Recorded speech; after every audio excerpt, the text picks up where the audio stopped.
The production in our brain of nitric oxide, the open sesame molecule that dilates our blood vessels and is boosted by the consumption of nitrate-rich vegetables, and the role of nitric oxide in the control of nerve functioning has been comprehensively investigated in lab animals. However, little evidence on its role in human brain function existed until it was put to the test.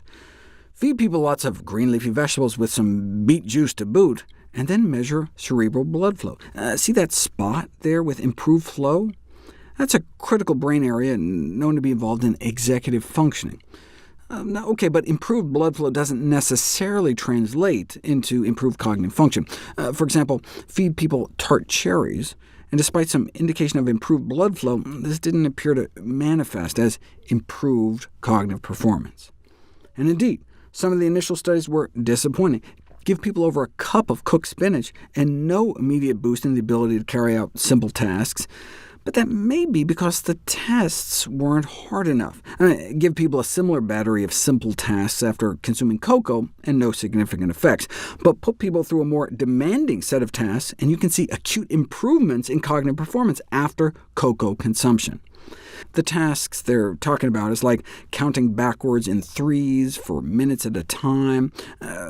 What if you tried doing that same thing after drinking 2 cups of organic beet juice, which has about the same amount of nitrate as 2 cups of cooked arugula? Significant improved performance in terms of more correct answers on the sustained subtraction task. These results suggest that a single dose of nitrate-rich vegetables can modify brain function, and that this is likely to be as a result of increased nitric oxide synthesis.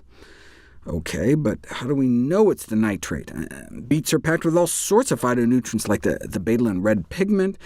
One way to tease it out would be to come up with some kind of nitrate-depleted beet juice. Has all the other stuff in beets, but just missing the nitrate, to see if that works just as well.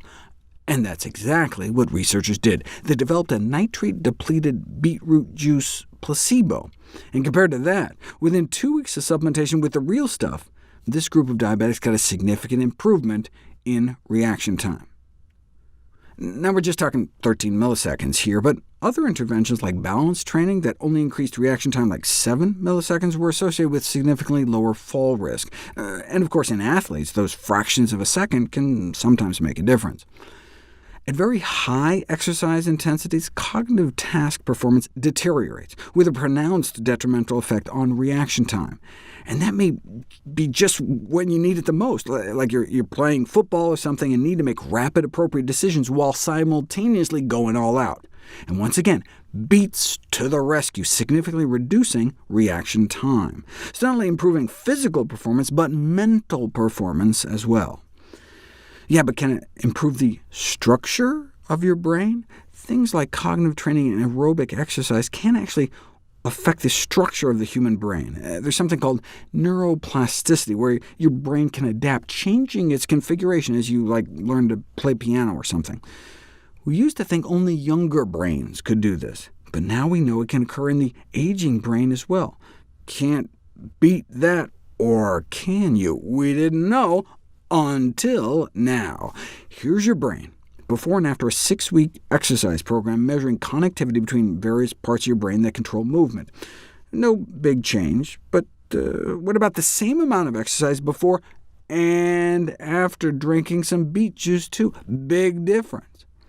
The exercise plus beetroot juice group developed brain networks that more closely resembled those of younger adults, showing the potential enhanced neuroplasticity conferred by combining exercise and nitrate-rich vegetables.